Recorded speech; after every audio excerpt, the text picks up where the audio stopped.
Godt. Vi skulle starte med at arbejde med begreberne viden og magt, og vi har så valgt at lave den her video, hvor vi laver en præsentation om viden og magt, og vi arbejder med udgangspunkten i de her begreber.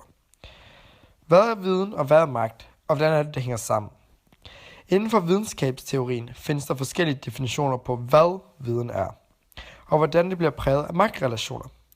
Karl Popper mener, at mennesket konstant via videnskaben kommer tættere og tættere på den absolute sandhed. Han mener ikke, at den absolute sandhed kan opnås, men derimod, at vi kan komme tættere på. Han ser videnskab som en objektiv måde at indsamle informationer på, som har mulighed for at undersøge og beskrive, hvordan verden hænger sammen. Han mener, at man skal være kritisk over for ny viden og undersøge det nærmere, før man accepterer det som viden. Han mener, at måden man adskiller videnskab fra pseudovidenskab er via demarkationskriteriet. Man tester videnskab via verifikationsprincippet, som går ud på, at en videnskab skal falsificeres eller verificeres, og det gør man gennem empiriske observationer og målinger. Ud fra det danner man så et grundlag for en teori, men der kan opstå problemer med den måde at arbejde med viden, fordi man trækker generelle konklusioner, og det kaldes induktionsproblemet. Man kan fx sige, at hvis man antager 50 svaner, og alle svaner så er hvide, og man så laver en generel konklusion, der hedder alle svaner er hvide, og man så observerer om 100 år en svane, der er sort, så holder den videnskab ikke mere, og det er derfor, at det kan blive et induktionsproblem, fordi at generelle trækninger nogle gange godt kan blive, generelle konklusioner kan godt blive et problem. Derover så er der også et andet problem, som ofte kan opstå mellem videnskabsteoretikere, da de kan blive inkommensurable. Det vil så sige, at deres paradigmer, eller den måde, de bedriver videnskaben på, den er så forskellig, at de overhovedet ikke er i stand til at snakke sammen.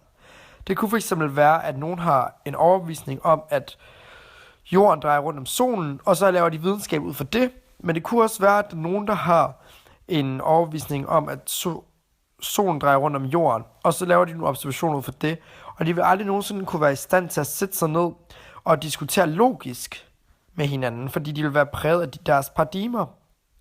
Derudover så er der også andre videnskabsmænd, der har en anden tilgang til definitionen af videnskab.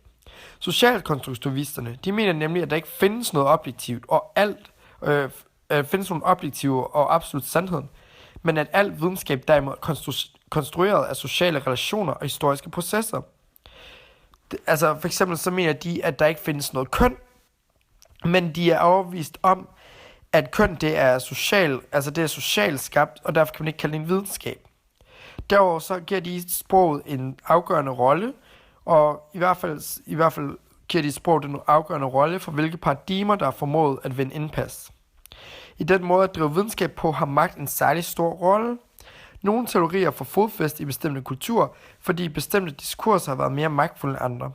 De opfattes som sande på baggrund af de diskurser, der hersker i den pågældende kultur. Men det er forskelligt fra kultur til kultur. Så nogle diskurser i nogle samfund er, som de er, og i andre samfund er de anderledes. Derfor kan man aldrig nogensinde få en absolut sandhed. Derudover så er det også, at magtrelationer så har en kæmpe stor betydning for, hvilken viden, der anvendes og dyrkes, men viden også i sig selv kan give magt. Der er magt altså viden og viden og magt. Så skulle vi inddrage noget viden fra vores etikforløb. Etik det er et meget vidt begreb, hvor der i høj grad kan diskuteres, hvad det vil sige at handle etisk korrekt. Forskellige etikere har dog forsøgt at definere begrebet. En etiker, som har en meget unuanceret opfattelse af det etiske korrekte af Immanuel Kant. Man kan også sige, Kant kan ikke. Han mener, at en handling kun er etisk korrekt, hvis den kan almengøres. Således sættes menneskets fornuft ifølge Kants pligtetik de etiske grænser. Derudover så kan man også sige, at det der er problemet med hans etik, det er ofte, hvilken vinkling du tager. For eksempel så kan man sige, at hvis du ved, at du kan redde 50 mennesker, hvis du skyder en bombemand, så kan man sige, at du kan vinkle på den måde at sige, at det kan gøres en almen regel at hjælpe folk. Men du kan også vinkle på den måde at sige, at det kan ikke være en almen regel at dræbe folk. Så derfor er det igen det der princip med kan ikke. Der er også en meget vigtig pointe for ham også, at mennesket ikke bliver en middel til noget større. Altså det må aldrig nogensinde bruges som et objekt til noget større. Der er en, der er meget modsatte med det her princip om almengyldig regel, og det er Benthams konsekvensetik, som er meget mere situationsbaseret. Denne etik fokuserer i høj grad på en handlings konsekvenser. Den etisk korrekte handling er således den handling, der skaber mest lykke hos flest mennesker. For eksempel, hvis vi tager dilemmaet med terroristen igen. Du ved, du kan stoppe bombemanden, hvis du skyder ham. Eller du kan lade være at skyde ham, og så dræber han 50 mennesker. Der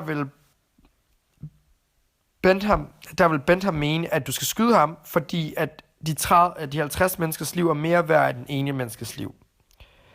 Derudover så er der også dødsetikken, som i stedet fokuserer meget mere på den handlende person, og den beskriver, hvordan gode handlinger opstår for dødelige mennesker. Ifølge Aristoteles, som var tilhænger af dødsetikken, defineres det at leve dødig som at være i stand til at finde den gyldne middelvej.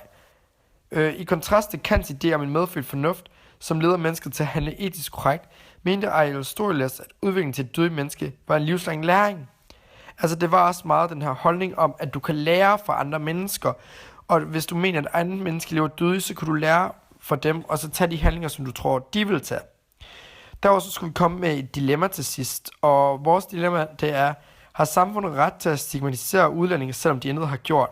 Man kan jo se, at flere videnskabelige undersøgelser viser, at der er nogle problemer med udlændinge, og det er svært at få dem integreret.